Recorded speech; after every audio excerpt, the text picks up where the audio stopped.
की फतेह। कोट ब्रह्मंडां दे मालक जुगो जुगे अटल शब्दा अवतार। दसां पातशाहियां दी आत्मक जोत धन धन सतगुरु श्री गुरु ग्रंथ साहिब सच्चे पातशाह जी महाराज जी दी पावन पवित्र हाजूरी दे विच जुड़मन बैठी गुरु रूप गुरु खालसा साध संगत जीओ। आओ बड़े प्यार यार सत्कार दे नाल अमृत बाणी हर हर तेरी सुन सुन होवे परम गत मेरी। जलन बुझी शीतल होए मनुआ सतगुर का दर्शन पाए जियो।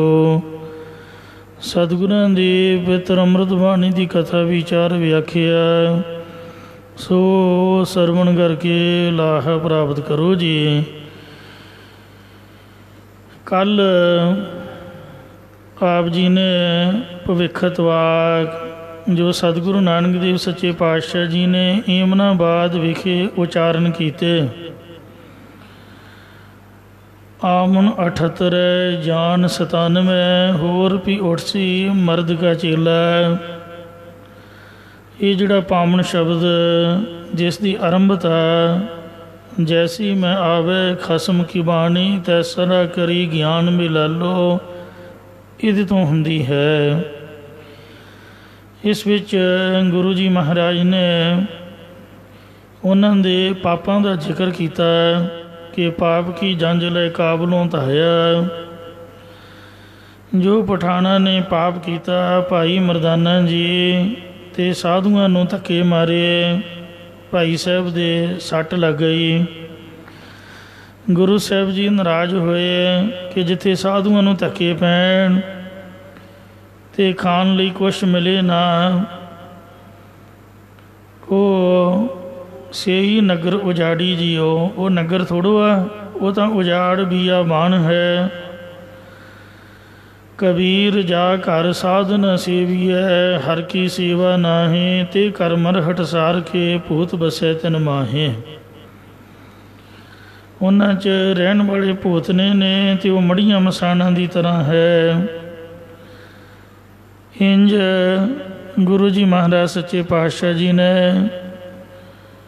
सच की बाणी नानक आखै सच सुनाई सी सच की बेला।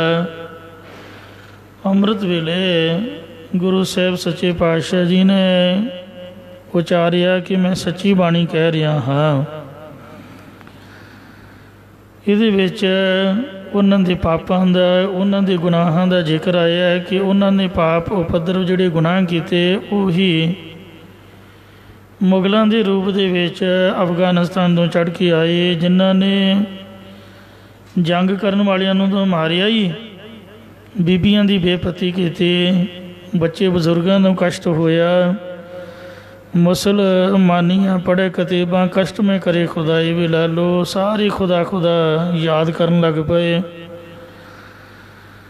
ते भावें मुसलमान भावें हिंदू जात सनाती होर हिदवानियाँ ये भी लेखे लाए भी ला लो सबना नूं दगड़दी मगड़दी बहुत बुरी तरह कुटिया गया मारिया गया घड़ीसिया गया। उन्हां दे वाल वूल विचारियां दे खिलर गए। बड़ी बेदबी हुई बड़ी बेपत्ती हुई। ये बाबर बाणी आसा राग दे विच भी सतगुरु नानक देव सच्चे पातशाह जी ने उचारी है। जिहदे विच एक शब्द है खुरासान खसमाना किया हिंदुस्तान डराया आपे दोष न देई करता जम कर मुगल चढ़ाया। इति मार पई कर लाने तैंकी दर्द ना आया। सो भविखत वाक भी किते ने ते फिर जद उन्होंने लुटिया मारिया गया महाराज कहते भी मैनू दर्द भी आया। जो यमदूतां की तरह मुगल चढ़ के आए जो कुछ उन्हें किया वेख के मैनू दुख भी लगा। फिर महाराज कैदियों के विच आप कैद हो के तुर पे सन। उन्होंने छुड़ाउण का यतन किया। जो कुछ गुरु साहिबां ने उत्ते अखां दे नाल विखिया वो सारा प्रभु का ध्यान करके महाराज के ध्यान के उपर केंद्रित करके होर भी शब्द उचारे हैं। आसा महला पहला घर पहला अष्टपदियाँ एक ओंकार सतगुरु प्रसाद। जिन सिर सोहन पटियाँ मांगी पाई संधूर से सिर काती मुनियन गल विच आवे धूड़। महला अंदर होंदियाँ हुण महला बिलन हदूर। आदेश बाबा आदेश आदि पुरख तेरा अंत न पाया कर कर देखे वेस रहाओ। जदों सियाँ विआहियाँ लाड़े सोहन पास ही डोली चढ़ आईयाँ दंदगण कीते रास।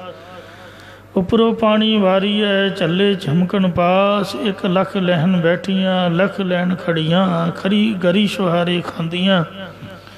मानन सेजड़ियाँ तिनगल सिलकां पाईयाँ। सिलका नाम है जोड़े साण दे मोटे रसे फाह वाले फांसी पा दिते।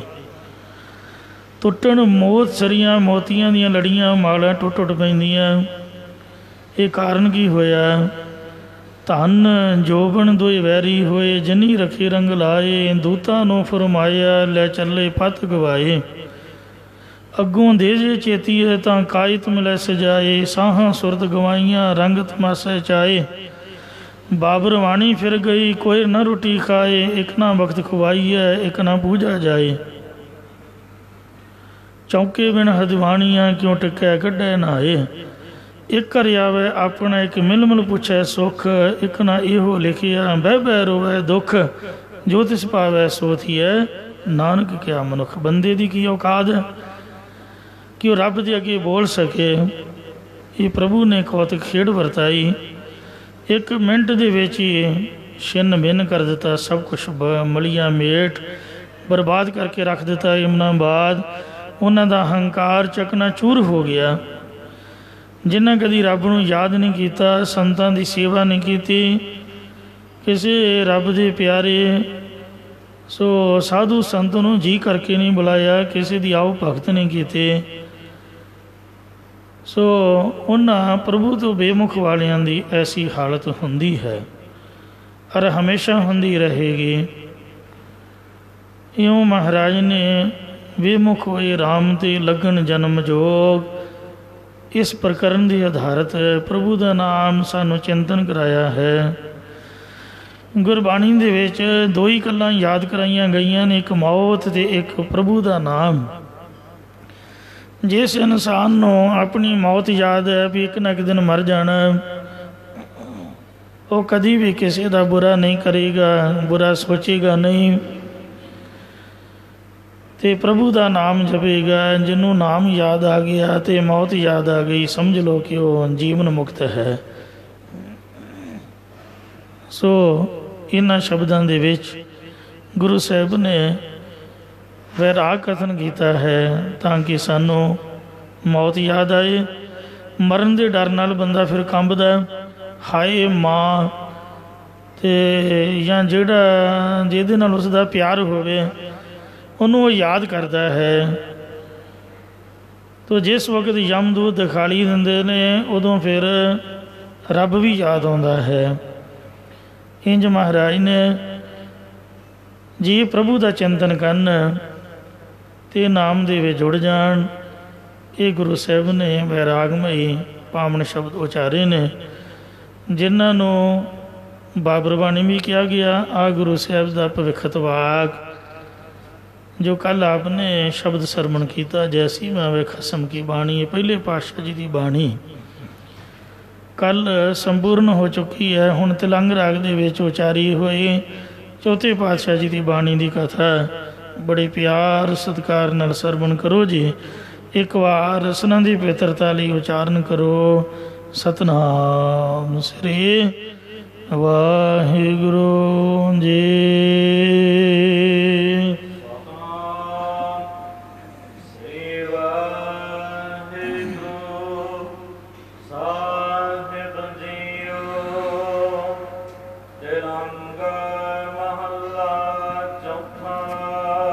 तिलंग राग दे विच चौथे पातशाह ਸ੍ਰੀ ਗੁਰੂ ਰਾਮਦਾਸ ਮਹਾਰਾਜ ਜੀ ਇਹ ਪਾਵਨ ਸ਼ਬਦ ਉਚਾਰ ਰਹੇ ਹਨ।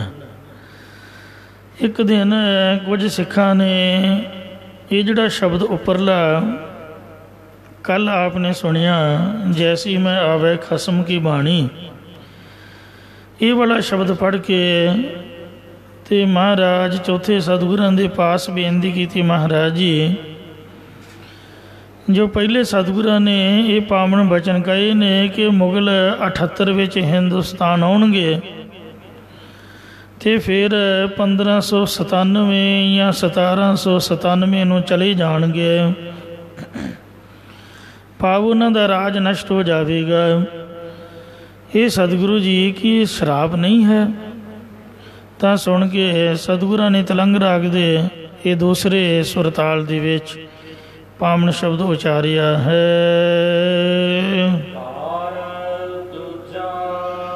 ਦੂਜੇ ਘਰ ਦੇ ਵਿੱਚ ਇਹ ਉਚਾਰ ਰਹੇ ਨੇ, ਇਸ ਦਾ ਗਾਇਨ ਦੂਸਰੇ ਸੁਰਤਾਲ ਦੇ ਵਿੱਚ ਕਰਨਾ ਹੈ। ਵਸਤੂ ਨਿਰਦੇਸ਼ ਮੰਗਲ ਕਰਦੀਆਂ ਇਹ ਮਹਾਰਾਜ ਉਚਾਰ ਰਹੇ ਨੇ ਕਿ ਅਦੁੱਤੀ ਬ੍ਰਹਮ ਜੋ ਕਿ ਸਰਬ ਦਾ ਪ੍ਰਕਾਸ਼ਕ ਹੈ,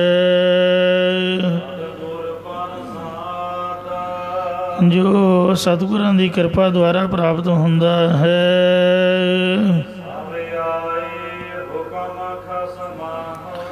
ਇਹ ਭਾਈ ਸਤਿਗੁਰੂ ਜੀ ਨੇ ਕਿਸੇ ਨੂੰ ਸ਼ਰਾਪ ਨਹੀਂ ਦਿੱਤਾ, ਉਹਨਾਂ ਨੇ ਤਾਂ ਖਸਮ ਵਾਹਿਗੁਰੂ ਦੇ ਹੁਕਮ ਬਾਰੇ ਹੀ ਦੱਸਿਆ ਹੈ। ਜੋ ਮਹਾਰਾਜ ਨੇ ਆਪ ਦੇ ਸ਼ਬਦ ਵਿੱਚ ਵੀ ਜ਼ਿਕਰ ਕੀਤਾ ਕਿ ਸਾਹਿਬ ਕੇ ਗੁਣ ਨਾਨਕ ਗਾਵੇ। ਇਹ ਨਾ ਸਮਝਿਓ ਵੀ ਆਪਾਂ ਗੁੱਸੇ ਵਿੱਚ ਬੋਲ ਰਹੇ ਹਾਂ ਜਾਂ ਕਿਸੇ ਨੂੰ ਸ਼ਰਾਪ ਦੇ ਰਹੇ ਹਾਂ, ਅਸੀਂ ਤਾਂ ਮਾਲਕ ਦੇ ਗੁਣ ਗਾ ਰਹੇ ਹਾਂ। ਮਾਸਪੁਰੀ ਵਿੱਚ ਆਖ ਮਸੋਲਾ, ਇਹ ਸਖਤ ਸ਼ਬਦ ਨਹੀਂ ਹਨ, ਮਾਲਕ ਦੇ ਗੁਣਾਂ ਨੂੰ ਗਾ ਰਹੇ ਹਾਂ। ਇਹ ਏਮਨਾਬਾਦ ਦੀ ਪੁਰੀ ਵਿੱਚ ਮਾਸ ਹੀ ਮਾਸ ਹੋ ਜਾਵੇਗਾ। ਅਸਾਂ ਨੇ ਵਿਚਾਰ ਯੋਗ ਗੱਲ ਨੂੰ ਆਖਿਆ ਹੈ, ਜਾਂ ਮਾਸ ਦੀ ਪੁਰੀ ਦੇਹ ਵਿੱਚ ਸਥਿਤ ਹੋ ਕੇ ਅਸਾਂ ਨੇ ਇਹ ਮਸਲਾ ਆਖਿਆ, ਇਹ ਸੱਚਾ ਬਚਨ ਆਖਿਆ ਵੀ ਸੈਦਪੁਰੀ ਏਮਨਾਬਾਦ ਵਿੱਚ ਖੂਨ ਖਰਾਬਾ ਹੋਵੇਗਾ। ਜੋ ਕੁਛ ਹੋਣਾ ਹੈ ਸੋ ਤਾਂ ਵਾਹਿਗੁਰੂ ਵੱਲੋਂ ਲਿਖਿਆ ਹੋਇਆ ਹੈ ਔਰ ਉਹਨੇ ਕਰਨਾ ਹੀ ਕਰਨਾ ਹੈ। ਅਸੀਂ ਤਾਂ ਕੇਵਲ ਪਹਿਲਾਂ ਕਹਿ ਕੇ ਸੁਣਾਉਣ ਵਾਲੇ ਹਾਂ, ਕੋਈ ਸ਼ਰਾਪ ਨਹੀਂ ਦੇ ਰਹੇ। ਇੰਝ ਮਾਲਕ ਵਾਹਿਗੁਰੂ ਦੇ ਹੁਕਮ ਦੇ ਵਿੱਚ ਹੀ ਸਾਰੇ ਜੀਵ ਸੰਸਾਰ ਅੰਦਰ ਆਏ ਹੋਏ ਨੇ ਅਤੇ ਸਾਰੀ ਸ੍ਰਿਸ਼ਟੀ ਹੁਕਮ ਦੇ ਵਿੱਚ ਹੀ ਵਰਤ ਰਹੀ। ਭਾਵ ਜੀਵਾਂ ਦੇ ਕਰਮਾਂ ਅਨੁਸਾਰ ਉਹਨਾਂ ਨੂੰ ਦੇਹਾਂ ਮਿਲੀਆਂ ਨੇ ਅਤੇ ਰਾਜਸੀ ਤਾਮਸੀ ਸ਼ਾਂਤਕੀ ਸੁਭਾਅ ਅਨੁਸਾਰ ਇਹਨਾਂ ਨੂੰ ਫਲ ਪ੍ਰਦਾਤਾ ਵਾਹਿਗੁਰੂ ਅਕਾਲ ਪੁਰਖ ਫਲ ਬਖਸ਼ਦਾ ਹੈ।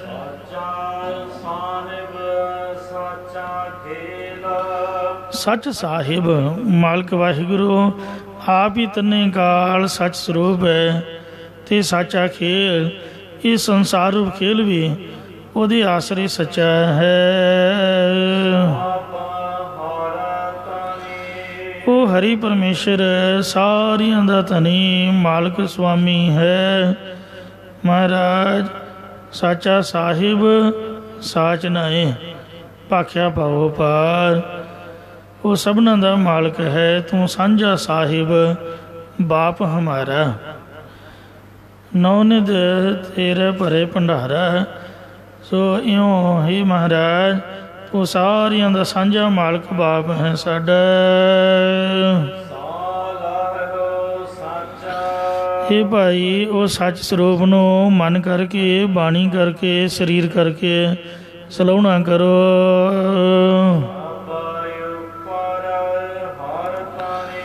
ਜੋ ਪਰਮੇਸ਼ਰ ਨਿਸ਼ਚੈ ਕਰਕੇ ਸਾਰਿਆਂ ਦੇ ਹੁਕਮ ਚਲਾਉਣ ਵਾਲਾ ਮਾਲਕ ਹੈ, ਜਾਂ ਜੋ ਮਾਲਕ ਵਾਹਿਗੁਰੂ ਸਭਨਾਂ 'ਤੇ ਹੁਕਮ ਕਰਦਾ ਹੈ, ਸਭਨਾਂ ਦੇ ਉੱਪਰ ਉਹਦਾ ਹੁਕਮ ਵਰਤਦੇ ਹੈ।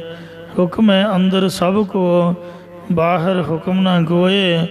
ਨਾਨਕ ਹੁਕਮ ਹੈ ਜੇ ਬੁੱਝ ਹੈ, ਤਾਂ ਹਉਮੈ ਕਹੈ ਨ ਕੋਏ।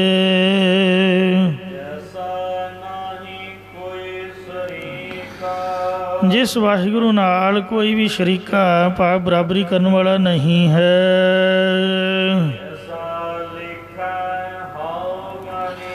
फिर असीं किस पीर पैगंबर नूं लेखे च गणीए कि फलाना उस वाहिगुरू दे बराबर है। पाप परमेश्वर दे इस दर्श कोई भी नहीं है। या महाराज निमरता दे विच कहिंदे कि मैं किस हिसाब किताब च अपने आप नूं गिना कि मैं उहदे गुण कथन कर सकदा, पाप नहीं कर सकदा हाँ। विश्राम दी कर फरमान करदे ने।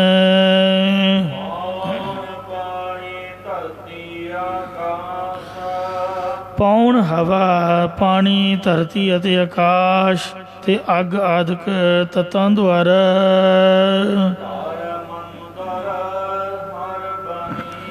ये संसारू मंदिर हरि परमेश्वर ने अपने रहन वास्ते घर बनाया होया है। इसे प्रकार घर ये शरीर रूप घर उस मंदिर भाव अदशना रूप हरि दी बगीची बनी हुई है। इसे प्रकार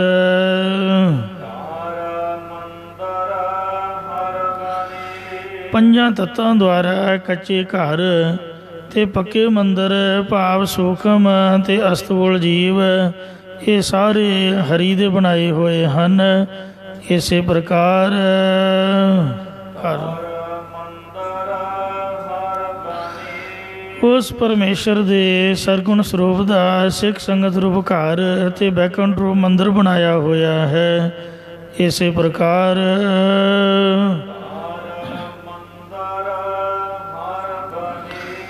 ये सारा उस प्रभु का अपना घर बनाया होया है।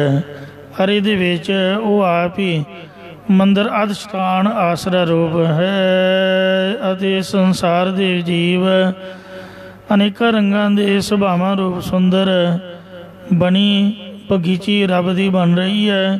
इसे प्रकार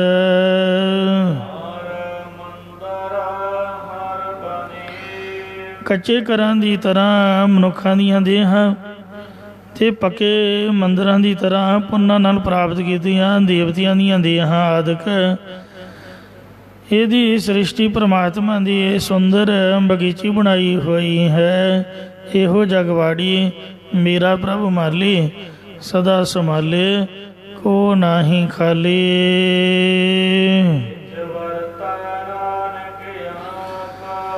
सतगुरु महाराज साहब कथन करते कि अपनी बनाई हुई रचना दे विच वो परमेश्वर आप ही वरत रहा है। कोई भी मिस्त्री कोई चीज़ बनाउंदा है, कोई मशीनरी बनती है, बनाउण वाला उहदे विच नहीं बैठदा। एक बंदा जिहड़ा भी प्रोडक्ट तैयार करता है वो हज़ारां दे हिसाब नाल बना के वेची जांदा पर उहदे विच तो नहीं बैठदा है। पहलां तां गारंटी सी, अजकल उहनूं वारंटी कर दिता है। भाव मतलब चीज़ नूं वापस करके पैसे नहीं मिलणगे, ना चीज़ चेंज होगी, उन्होंने सही करके दे देंगे। तो इस तरह सो जिहड़ियां चीज़ां वस्तुआं हन बनाउण वाला उहदे नाल नहीं तुरिया फिरदा, कोई उहदी गारंटी वारंटी नहीं है। भावें जांदियां सारी अजकल सारा माल ही चाइनीज़ है। तो जिहदी कोई भी साधी नहीं भरदा, बंदा दुकान तो थले उतरिया नहीं तो उसकी गारंटी खत्म होई नहीं। एक परमात्मा अकाल पुरख वाहिगुरू ऐसा है जिन्हें ये सारी रचना बनाई हुई है तो विच आप बैठा होया है। महाराज ने आख्या है इहो जग सच्चा की है कोठड़ी, सच्चे का विश्वास, एक ना हुक्म समाई ले, एक ना हुक्मे करे विनाश, एक ना भाणे कढ़ ले, एक ना माया विच निवास, ये भ्याख ना जा पई जे किसे आने रास। इंज जह जह पेखो तय हजूर दूर कतहु ना जाई, रब रहा सरबत्र में मन सदा तिहाई। वो आप दी बनाई रचना दे विच आप वरत रहा है।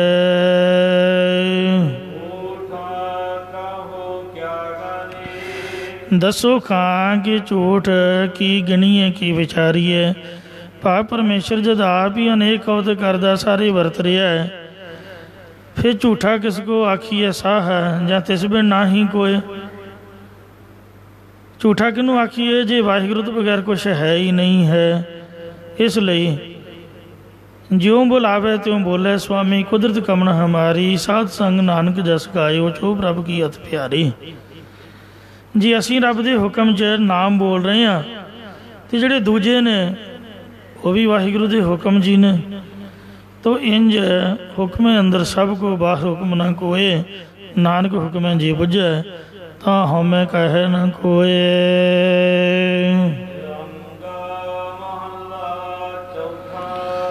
हे ਮਹਾਰਾਜ, ਜੇਕਰ ਸਾਰੇ ਪਰਮੇਸ਼ਰ ਆਪ ਹੀ ਵਰਤ ਰਿਹਾ ਹੈ ਤਾਂ ਫਿਰ ਉਸ ਆਨੰਦ ਸਰੂਪ ਦੇ ਵਰਤਨ ਕਰਕੇ ਵੀ ਜੀਵ ਦੁਖੀ ਕਿਉਂ ਨੇ? ਕਦੀ ਸਿਰ ਪੀੜ, ਕਦੀ ਗੋਡੇ ਪੀੜ, ਕਦੀ ਹੱਡ ਪੀੜ, ਕਦੀ ਪੇਟ ਦਰਦ, ਅਤੇ ਬੰਦਾ ਰੋਂਦਾ ਹੀ ਰਹਿੰਦਾ ਹੈ, ਰੋਂਦਾ ਹੀ ਜੰਮਦਾ, ਰੋਂਦਾ ਹੀ ਪਲਦਾ ਹੈ, ਰੋਂਦਿਆਂ ਹੀ ਜ਼ਿੰਦਗੀ ਕਰਲਾਉਂਦਿਆਂ ਲੰਘ ਜਾਂਦੀ ਅਤੇ ਜਾਨ ਲੰਘਾ ਵੀ ਸਭ ਕੁਝ ਖੇਹ ਖਰਾਬ ਕਰਕੇ ਪਛਤਾਉਂਦਾ ਹੀ ਗਿਆ। ਫਿਰ ਇਹਦੇ ਪੱਲੇ ਸ਼ਾਂਤੀ ਕਿਉਂ ਨਹੀਂ ਹੈ, ਟਿਕਾ ਕਿਉਂ ਨਹੀਂ ਹੈ, ਧੀਰਜ ਕਿਉਂ ਨਹੀਂ ਹੈ? ਇਹ ਭੁੱਖਾ ਕਿਉਂ ਮਾਰਿਆ ਹੈ, ਤਰਲੇ ਕਿਉਂ ਮਾਰਿਆ, ਦਰ ਦਰ 'ਤੇ ਭਟਕ ਕਿਉਂ ਰਿਹਾ ਹੈ? ਹੈਰਾਨੀ ਦੀ ਗੱਲ ਹੈ। ਤੁਸੀਂ ਕਹਿੰਦੇ ਹੋ ਕਿ ਰੱਬ ਇਹਦੇ ਵਿੱਚ ਵਸ ਰਿਹਾ, ਤਾਂ ਫਿਰ ਆਨੰਦ ਹੀ ਆਨੰਦ ਹੋਣਾ ਚਾਹੀਦਾ ਸੀਗਾ। ਮਨ ਚਿਹਰਾ ਹਮੇਸ਼ਾ ਖਿੜਿਆ ਰਹਿਣਾ ਚਾਹੀਦਾ ਸੀ। ਮੱਥੇ 'ਤੇ ਭਾਰਾਂ ਹੀ ਕਿਉਂ ਵੱਜੇ ਰਹਿੰਦੇ ਨੇ? ਚਿੰਤਾ ਹੀ ਕਿਉਂ ਲੱਗੀ ਰਹਿੰਦੀ ਹੈ ਕਿ ਆਹ ਕਿਵੇਂ ਹੋਏਗਾ, ਆਓ ਕਿਵੇਂ ਹੋਏਗਾ? ਪਾਤਸ਼ਾਹ ਨੇ ਬਾਣੀ ਦੇ ਵਿੱਚ ਭਾਵੇਂ ਉਪਦੇਸ਼ ਬਖਸ਼ਿਆ, ਨਾਨਕ ਚਿੰਤਾ ਮਤ ਕਰੋ, ਚਿੰਤਾ ਤਿਸ ਹੀ ਹੈ ਜਲ ਮੈਂ ਜੰਤ ਉਪਾਇਨ, ਤਿਨਾ ਪਿਰੋਜੀ ਦੇ ਵਿੱਚ ਉਪਾਏ ਸਾਇਰਾ, ਤਿਨਾ ਪੇਸਾਰ ਕਰੇ, ਨਾਨਕ ਚਿੰਤਾ ਮਤ ਕਰੋ, ਚਿੰਤਾ ਤਿਸ ਹੀ ਹੈ। ਬੰਦਾ ਇੰਨਾ ਚਿੰਤਾਤੁਰ ਕਿਉਂ ਹੈ ਆਪਣੇ ਢਿੱਡ ਵਾਸਤੇ ਜਾਂ ਆਪਦੇ ਬੱਚਿਆਂ ਵਾਸਤੇ? ਕਿਰਤ ਕਰਨੀ ਮਾੜੀ ਨਹੀਂ, ਹਲ ਵਾਹ ਕੇ ਖਾਣਾ, ਦੁਕਾਨ 'ਤੇ ਬੈਠ ਕੇ ਵਪਾਰ ਕਰਨਾ ਜਾਂ ਮਿਹਨਤ ਮਜ਼ਦੂਰੀ ਕਰਨੀ, ਇਹਦੀ ਕੋਈ ਮਨਾਹੀ ਨਹੀਂ ਹੈ ਕੰਮ ਕਰਕੇ ਖਾਣ ਦੀ। ਪਰ ਦੁਨੀਆ ਪੁੱਠੇ ਪਾਸੇ ਚੱਲ ਪਈ ਹੈ। ਮੋਬਾਇਲਾਂ 'ਤੇ ਫਰਾਡ ਹੋ ਰਹੇ ਨੇ। ਆਪ ਦਾ ਨੰਬਰ ਦਿਓ, ਬੈਂਕ ਦਾ ਅਕਾਊਂਟ, OTP ਦਿਓ, ਸਭ ਕੁਛ ਹੀ ਡਾ ਕੇ ਗਾਂਹ ਜਾਂਦੇ, ਪਤਾ ਨਹੀਂ ਲੱਗਦਾ। ਸਭ ਰਲਵੀਂ ਮਿਲਵੀਂ ਭੁਗਤ ਹੋ ਰਹੀ ਹੈ।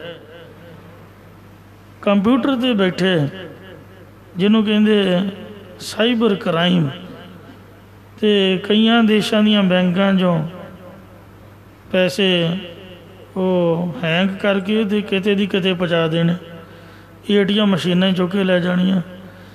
ਇੰਨੀ ਦੁਨੀਆ ਨੂੰ ਭੁੱਖ ਪਈ ਹੋਈ ਹੈ, ਮੂੰਹ 'ਤੇ ਰੁਮਾਲ ਮਾਰ ਕੇ ਲੁੱਟ ਕੇ ਲੈ ਜਾਣਾ। ਬੰਦਾ ਤੜਫ ਰਿਹਾ, ਬਿਪਤਾ ਦਾ ਮਾਰਿਆ ਵਿਚਾਰਾ, ਐਕਸੀਡੈਂਟ ਦੇ ਵਿੱਚ ਉਹਦੀ ਗੱਡੀ ਦੇ ਵਿੱਚੋਂ ਸਿਸਟਮ ਹੀ ਖੋਲ੍ਹ ਕੇ ਲੈ ਜਾਣੇ, ਜੇਬ 'ਚੋਂ ਮੋਬਾਇਲ ਲੈ ਜਾਣਾ, ਬੰਦੇ ਦੀ ਜਾਨ ਦੀ ਕੋਈ ਪਰਵਾਹ ਨਹੀਂ। ਕਹਿਣ ਦਾ ਭਾਵ ਇਹ ਫਿਰ ਪੁੱਠੇ ਕੰਮ ਕਿਉਂ ਕਰ ਰਿਹਾ ਭੁੱਖ ਦੇ ਵਿੱਚ? ਇਸ ਤਰ੍ਹਾਂ ਇਹ ਕੁਛ ਕਿਉਂ ਹੋ ਰਿਹਾ? ਇੱਕ ਦੂਜੇ 'ਤੇ ਜੀਵ ਹਾਵੀ ਕਿਉਂ, ਜ਼ੁਲਮ ਕਿਉਂ ਹੋ ਰਿਹਾ, ਜ਼ਬਰਦਸਤੀ ਕਿਉਂ ਹੋ ਰਹੀ ਹੈ? ਇਹ ਸਭ ਕੁਝ ਖੇਡ ਉਲਟ ਪੁਲਟ ਕਿਉਂ ਦਿਖ ਰਹੀ ਹੈ? ਜੇ ਭਗਵਾਨ ਇਹਨਾਂ ਦੇ ਵਿੱਚ ਵਸਦਾ ਹੋਏ ਅਤੇ ਇਹਨਾਂ ਨੂੰ ਅਕਲ ਨਾ ਆਏ ਤਾਂ ਮਹਾਰਾਜ ਤਲੰਗ ਰਾਗ ਦੇ ਵਿੱਚ ਇਹ ਦੂਜਾ ਸ਼ਬਦ ਉਚਾਰਦੇ, ਉਚਾਰਨ ਕਰੋ ਸਤਨਾਮ ਸ੍ਰੀ ਵਾਹਿਗੁਰੂ ਜੀ। ਚੌਥੇ ਪਾਤਸ਼ਾਹ ਗੁਰੂ ਰਾਮਦਾਸ ਜੀ ਫਰਮਾਉਂਦੇ ਹੈ, ਭਾਈ ਇਹ ਜੀਵ ਨਿਤਾ ਪ੍ਰਤੀ ਵਿਅਰਥ ਹੀ ਕਰਮਾਂ ਨੂੰ ਕਮਾਉਂਦਾ ਹੈ, ਜਿਸ ਦਾ ਕੋਈ ਫਾਇਦਾ ਨਹੀਂ ਹੈ। ਫਜ਼ੂਲ ਦੇ ਵਿੱਚ ਇਹ ਕਰਮਾਂ ਨੂੰ ਕਰਦਾ ਹੈ। ਖੋਟੀ ਮੱਤ ਵਾਲਾ ਹੰਕਾਰ ਦੇ ਨਾਲ ਜਿਸ ਤਰ੍ਹਾਂ ਬਲੈਡਰ ਫੁੱਲਿਆ ਹੁੰਦਾ ਹੈ, ਪਖਾਨਾ ਜਿਹਨੂੰ ਗੁਬਾਰਾ ਕਹਿੰਦੇ ਨੇ, ਹਵਾ ਦੇ ਨਾਲ ਫੁੱਲਿਆ ਰਹਿੰਦਾ, ਇਉਂ ਹੈ ਕੱਖ ਨਹੀਂ ਹੈ। ਅਤੇ ਮਾਟੀ ਕੋ ਪੁਤਰਾ ਕੈਸੀ ਨਚਤ ਹੈ, ਫੁੱਲਿਆ ਰਹਿੰਦਾ, ਬਹੁਤ ਜ਼ਿਆਦਾ ਸਟੰਡ ਕਰਦਾ ਹੈ।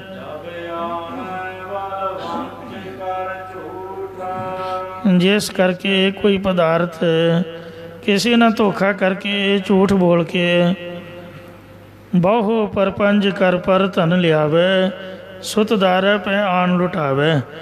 ਜਦ ਛਲ ਫਰੇਬ ਕਰਕੇ, ਠੱਗੀ ਮਾਰ ਕੇ, ਝੂਠ ਬੋਲ ਕੇ ਕੋਈ ਪਦਾਰਥ ਘਰ ਲੈ ਆਉਂਦਾ ਹੈ,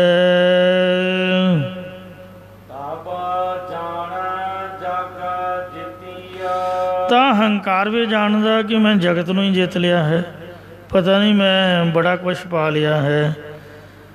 ਲੋਕਾਂ ਦੀ ਕਹਾਵਤ ਹੈ ਕਿ ਚੋਰ ਨੂੰ ਹੱਸਦਾ, ਗਾਉਂਦਾ, ਨੱਚਦਾ, ਟੱਪਦਾ, ਲੁੱਡੀਆਂ ਮਚਾਉਂਦਾ ਨਾ ਦੇਖੋ। ਜਦ ਉਹਦੀ ਭੁਗਤ ਸਵਾਰੀ ਜਾਂਦੀ ਹੈ, 100 ਦਿਨ ਚੋਰ ਦਾ, 1 ਦਿਨ ਸਾਧ ਦਾ। ਜਦ ਸਾਧ ਦੇ ਕਾਬੂ ਆ ਗਿਆ, ਉਹਨੂੰ ਕੁੱਟ ਪੈਂਦੀ ਵੇਖੋ। ਚੀਕਾਂ ਮਾਰਦਾ, ਉਹਨੂੰ ਅਰੜਾਉਂਦਾ ਦੇਖੋ। ਅਰੜਾਵੇ ਬਿਰਲਾਵੇ ਨਿੰਦਕ, ਅਤੇ ਆਪਣਾ ਕੀਤਾ ਪਾਵੇ ਨਿੰਦਕ। ਇਉਂ ਮਹਾਰਾਜ ਨੇ ਬਚਨ ਲਿਖੇ ਨੇ। ਪਾਪੀ ਕਰਮ ਕਮਾਉਂਦੇ ਕਰਦੇ, ਹਾਏ ਹਾਏ ਕਰਦਿਆਂ ਉਹਨਾਂ ਨੂੰ ਦੇਖੋ। ਇਸ ਲਈ ਇਹ ਨਾ ਵੇਖੋ ਵੀ ਇਹ ਸੁੱਖ ਲੈ ਰਹੇ ਹਨ। ਇੰਝ ਪਾਤਸ਼ਾਹ ਕਹਿੰਦੇ ਵੀ ਉਹ ਜਗਤ ਨੂੰ ਜਿੱਤਿਆ ਮੰਨਦੇ ਨੇ।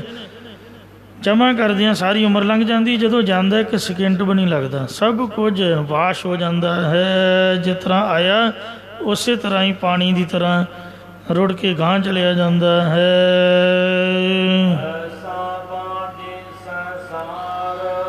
ਦੁਨੀਆ ਦਾ ਬਣਦਾ ਬੁਣਦਾ ਕੁਛ ਨਹੀਂ ਹੈ। ਅਜਿਹਾ ਜਗਤ ਬਾਜੀਗਰ ਦੀ ਖੇਡ ਦੀ ਤਰ੍ਹਾਂ ਹੈ। ਕੁਝ ਕੀ ਪਲਦਾ ਹੈ, ਪਰ ਇਹ ਜੀਵ ਫਿਰ ਵੀ ਪਰਮੇਸ਼ਰ ਦਾ ਨਾਮ ਚੇਤੇ ਨਹੀਂ ਕਰਦਾ, ਯਾਦ ਨਹੀਂ ਕਰਦਾ। ਮਹਾਰਾਜ ਨੇ ਹੁਕਮ ਕੀਤਾ, ਚੇਤਨਾ ਹੈ ਤੋ ਚੇਤ ਲੈ। ਨਿਸ ਦਿਨ ਮੈਂ ਪ੍ਰਾਨੀ, ਛਿਨ ਛਿਨ ਔਧ ਵੇ ਹਾਥ ਹੈ। ਫੂਟੇ ਘਟ ਜਿਉਂ ਪਾਣੀ, ਜਿਵੇਂ ਘੜੇ ਦੇ ਵਿੱਚੋਂ ਪਾਣੀ ਸਿਮਦਾ ਸਿਮਦਾ ਸਿਮ ਜਾਂਦਾ, ਇਉਂ ਗੁਰਮੁਖ ਹੈ ਤੇਰੇ ਸਰੀਰ ਦੇ ਵਿੱਚੋਂ ਜਿਹੜੇ ਸਵਾਸਾਂ ਦਾ ਪਾਣੀ ਹੈ ਹੌਲੀ ਹੌਲੀ ਨਿਕਲ ਜਾਏਗਾ।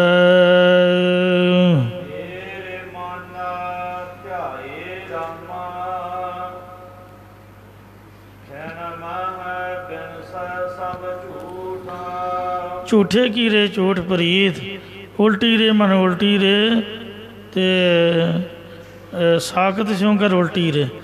ਝੂਠੇ ਕੀਰੇ ਝੂਠ ਪ੍ਰੀਤ, ਛੁਟਕੀ ਰੇ ਮਨ ਛੁਟਕੀ ਰੇ, ਅਤੇ ਸਾਕਤ ਸੰਗ ਨਾ ਛੁਟਕੀ ਰੇ।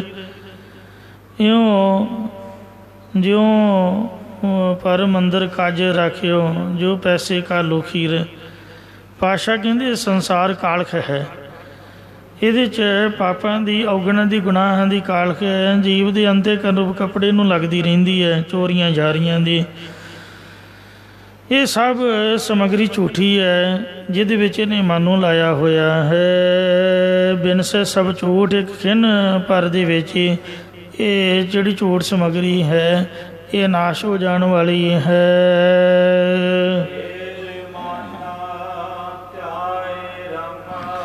ਇਹ ਜੀਵ ਰੱਬ ਦੇ ਹੁੰਦਿਆਂ ਵੀ ਤਾਂ ਦੁਖੀ ਨੇ ਕਿਉਂਕਿ ਉਹਦਾ ਨਾਮ ਨਹੀਂ ਜਪਦੇ। ਇਹ ਮੇਰਿਆ ਮਨਾ, ਮੈਂ ਤੈਨੂੰ ਸਿੱਖਿਆ ਸਮਝਾਉਂਦਾ ਹਾਂ ਵੀ ਜੇ ਤੂੰ ਸੁਖੀ ਰਹਿਣਾ ਚਾਹੁੰਦਾ ਹੈ, ਜੇ ਲੋੜ ਹੈ ਸਦਾ ਸੁਖ ਪਾਈ। ਮੇਰੇ ਭਰਾਵਾ, ਤੂੰ ਮੇਰਾ ਭਰਾ ਲੱਗਦਾ, ਮੈਂ ਤੇਰਾ ਬੁਰਾ ਨਹੀਂ ਸੋਚਦਾ।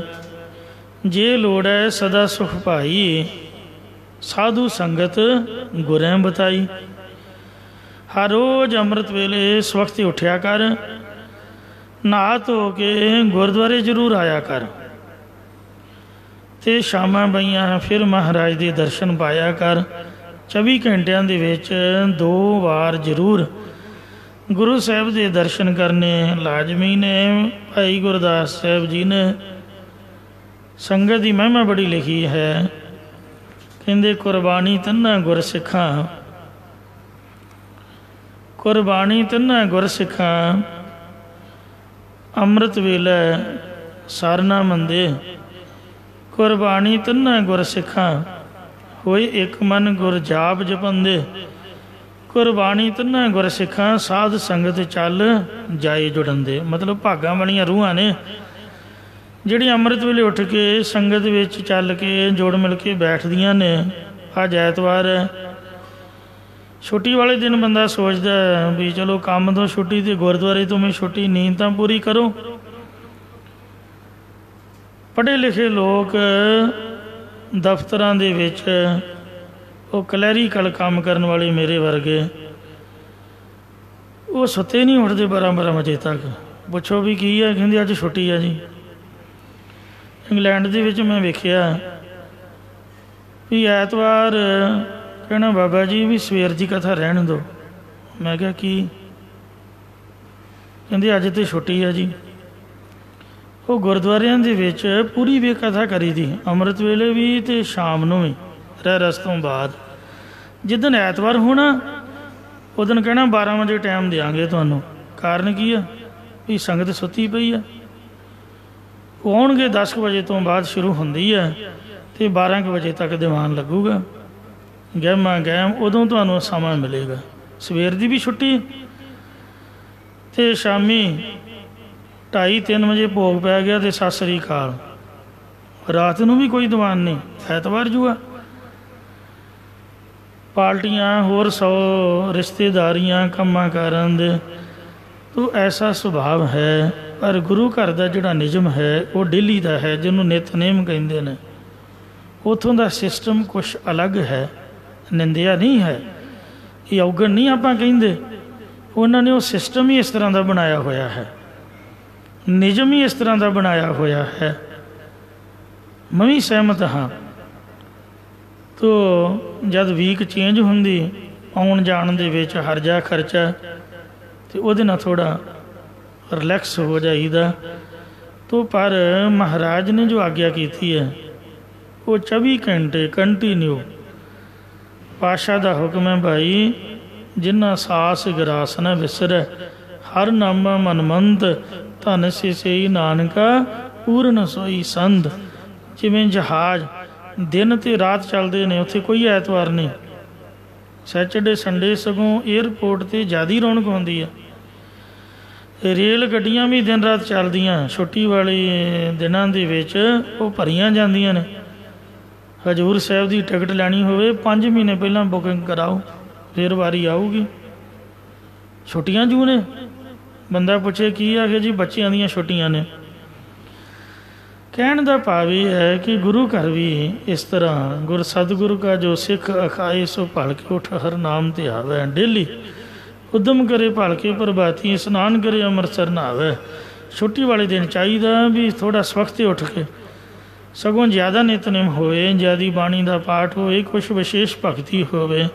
ਸਾਰੇ ਟੱਬਰ ਨੂੰ ਛੁੱਟੀ ਹੁੰਦੀ, ਇਕੱਠੇ ਮਿਲ ਕੇ ਬੈਠ ਕੇ ਕੋਈ ਕੀਰਤਨ ਹੋਵੇ, ਕੋਈ ਗੁਰਮਤਿ ਵਿਚਾਰ ਹੋਵੇ, ਤੋ ਆਪਸੀ ਭਰਾਤਰੀ ਭਾਵ ਪੈਦਾ ਹੋਵੇ। ਸਾਰੇ ਭੈਣ ਭਰਾ ਇਕੱਠੇ ਬਹਿਣ। ਅਤੇ ਗਿਆਨੀ ਮਾਨ ਸਿੰਘ ਝੌਰ, ਜਿਹਨਾਂ ਨੂੰ ਮੈਂ ਕੱਲ੍ਹ ਹੀ ਸੁਣ ਰਿਹਾ ਸੀ, ਮਸਕੀਨ ਜੀ ਨੂੰ ਤਾਂ ਸਭ ਦੁਨੀਆ ਸੁਣਦੀ ਹੈ, ਅੱਜ ਵੀ ਸੁਣਦੀ ਹੈ ਉਹਨਾਂ ਦਾ ਬੋਲ ਬਾਲਾ। ਪਰ ਉਦੋਂ TV ਨਹੀਂ ਸੀ ਹੁੰਦੇ ਮਾਨ ਸਿੰਘ ਝੌਰ ਜੀ ਵੇਲੇ। ਉਹ ਮਸਕੀਨ ਜੀ ਤੋਂ ਵੀ ਉਹ ਆਪਦੀ ਜਗ੍ਹਾ ਨੇ, ਅਤੇ ਪਰ ਜੇ ਇੰਟੈਲੀਜੈਂਸੀ ਕਹੋ ਉਹਨਾਂ ਦੀ ਵਿਦਵਤਾ ਉਹਨਾਂ ਤੋਂ ਵੀ ਤਾਂ ਸੀਗੀ। ਇੱਕ ਉਹਨਾਂ ਨੇ ਉਹਨਾਂ ਦੀ ਰਿਕਾਰਡਿੰਗ ਹੈ, ਹੋਵੇ ਸਰਵਣ ਬਿਰਲਾ ਕੋਈ। ਇਹ ਜਿਹੜਾ ਰਿਕਾਰਡਿੰਗ ਟੱਬਰ ਸਾਰਾ ਬੈਠ ਕੇ ਇਕੱਠਾ ਕਿਤੇ ਸੁਣ ਲਏ, ਆਪਣੇ TV ਟੂਵੇ ਮੋਬਾਇਲ ਬੰਦ ਕਰਕੇ 1 ਘੰਟਾ ਰਾਤ ਨੂੰ, ਅਤੇ ਉੱਠਦਿਆਂ ਸਾਰ ਸਵੇਰੇ ਸਾਰੇ ਕੋਈ ਲੜਾਈ ਝਗੜਾ, ਕੋਈ ਰੰਜਿਸ਼ ਹੋਵੇ, ਸੁਲਹ ਸਫਾਈ ਹੋ ਜਾਊ, ਕਿਤੇ ਥਾਣੇ ਦੀ ਲੋੜ ਨਹੀਂ ਪਊ। ਇੰਨੀ ਉਹਨਾਂ ਦੀ ਰਸਨਾ ਦੇ ਵਿੱਚ ਫਲ ਹੈ, ਇੰਨੀ ਕਮਾਲ ਦੀ ਉਹਨਾਂ ਨੇ ਵਿਆਖਿਆ ਕੀਤੀ ਹੈ। ਬਹੁਤ ਸੁੰਦਰ ਕਥਾ। ਤੋ ਇੰਝ ਜੇ ਆਪਾਂ ਮਹਾਰਾਜ ਦੀ ਬਾਣੀ ਨੂੰ ਪੜ੍ਹੀਏ, ਸੁਣੀਏ, ਵਿਚਾਰੀਏ, ਤਾਂ 100 ਦੇ ਵਿੱਚੋਂ 99% ਝਗੜੇ ਸਾਡੇ ਉਸ ਤਰ੍ਹਾਂ ਹੀ ਖਤਮ ਹੋ ਜਾਣ। ਪਰ ਅਸੀਂ ਇਸ ਪਾਸੇ ਨਹੀਂ ਲੱਗ ਰਹੇ ਹਾਂ। ਪਾਤਸ਼ਾਹ ਜੀ ਫਰਮਾਨ ਕਰਦੇ ਨੇ, ਐ ਮੇਰੇ ਅਮਨ, ਮੈਂ ਤੈਨੂੰ ਸਮਝਾਉਂਦਾ ਹਾਂ, ਤੂੰ ਅਜੇ ਵੀ ਸਮਝ ਜਾ। ਬੜਾ ਕੁਛ ਤੂੰ ਵੇਖ ਲਿਆ, ਬੜਾ ਕੁਝ ਖਾ ਲਿਆ, ਪੀ ਲਿਆ, ਹੰਡਾ ਲਿਆ, ਬੜਾ ਕੁਛ ਕਰ ਲਿਆ। ਹੁਣ ਤਾਂ ਉਮਰ ਕਾਫੀ ਗੁਜ਼ਰ ਗਈ ਹੈ ਅਤੇ ਤੂੰ ਹੁਣ ਹੀ ਸੁਧਰ ਜਾ। ਤੂੰ ਸੰਗਤ ਦੇ ਵਿੱਚ ਆਇਆ ਕਰ ਅਤੇ ਮੇਰੇ ਮਨ ਧਿਆਏ ਰਾਮਾ, ਸੰਗਤ 'ਚ ਬੈਠ ਕੇ ਪਰਮੇਸ਼ਰ ਦੇ ਨਾਮ ਨੂੰ ਧਿਆਉਣਾ ਕਰ। ਗੁਰਬਾਣੀ ਤਿੰਨਾਂ ਗੁਰ ਸਿੱਖਾਂ ਸਾਧ ਸੰਗਤ ਚੱਲ ਜਾਏ ਜੁੜਾਉਂਦੇ। ਰਹਿਤਨਾਮਿਆਂ ਦੇ ਵਿੱਚ ਲਿਖਿਆ ਕਿ ਜਿਹੜਾ ਸਿੱਖ ਸੰਗਤ 'ਚ ਨਹੀਂ ਆਉਂਦਾ, ਅੰਮ੍ਰਿਤ ਵੇਲੇ ਕਥਾ ਕੀਰਤਨ 'ਚ ਹਾਜ਼ਰੀ ਨਹੀਂ ਭਰਦਾ, ਉਹ ਤਨਖਾਹੀਆ ਹੈ। ਤੋ ਇਸ ਵਾਸਤੇ ਮਹਾਰਾਜ ਕਹਿੰਦੇ ਭਾਈ ਨਿਤਨੇਮ ਵੀ ਜ਼ਰੂਰੀ ਹੈ, ਨਾਮ ਵੀ ਜ਼ਰੂਰੀ ਹੈ, ਗੁਰੂ ਦੇ ਦਰਸ਼ਨ ਵੀ ਅਤੇ ਮਹਾਰਾਜ ਦੀ ਸੰਗਤ ਵੀ ਜ਼ਰੂਰੀ ਹੈ। ਇਹ ਮੇਰੇ ਅਮਣਾ ਤੂੰ ਰਮੰਤੀ ਸਾ ਰਾਮਾ, ਪਰਮੇਸ਼ਰ ਦੇ ਨਾਮ ਨੂੰ ਧਿਆਉਣਾ ਕਰ, ਧਿਆਈ ਦਾ ਹਿਰਦੇ ਨਾਲ, ਜਪੀ ਦਾ ਜ਼ਬਾਨ ਦੇ ਨਾਲ, ਸੁਣੀ ਦਾ ਕੰਨਾਂ ਦੇ ਨਾਲ। ਇਉਂ ਸੰਗਤ ਵਿੱਚ ਤਿੰਨੇ ਚੀਜ਼ਾਂ ਇਕੱਠੀਆਂ ਚੱਲਦੀਆਂ ਨੇ, ਸਰਮਣੀ ਸੁਣੀਏ, ਰਸਨਾ ਗਾਈਏ, ਹਿਰਦੇ ਧਿਆਈਏ ਸੋਈਏ। ਵਿਸ਼ਰਾਮ ਦੇ ਕੇ ਫੁਰਮਾਨ ਕਰਦੇ ਨੇ, ਅਗਿਆਨੀ ਜੀਵਾਂ ਦੇ ਤਾਈਂ ਉਹ ਜਿਹੜਾ ਵੇਲਾ ਸਮਾਂ ਚੇਤੇ ਨਹੀਂ ਆਉਂਦਾ।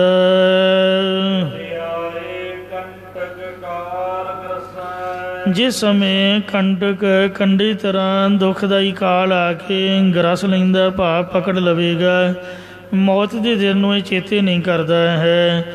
ਇਹਨੂੰ ਮਰਨਾ ਭੁੱਲਿਆ ਹੋਇਆ ਹੈ। ਖਾਣਾ ਪੀਣਾ, ਹੱਸਣਾ ਸੌਣਾ ਵਿਸਰ ਗਿਆ ਹੈ ਮਰਨਾ।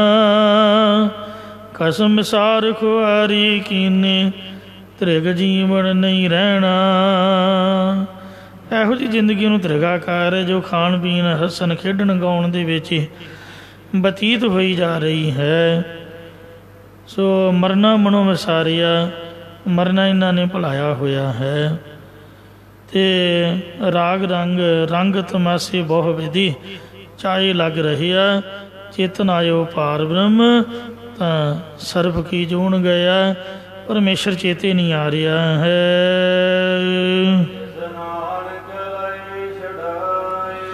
ਸਤਿਗੁਰੂ ਜੀ ਕਥਨ ਕਰਦੇ ਕਿ ਉਸ ਜੀਵ ਨੂੰ ਪਰਮਾਤਮਾ ਕਾਲ ਦੀ ਫਾਹੀ ਤੋਂ ਛੁਡਾ ਲੈਂਦਾ ਹੈ।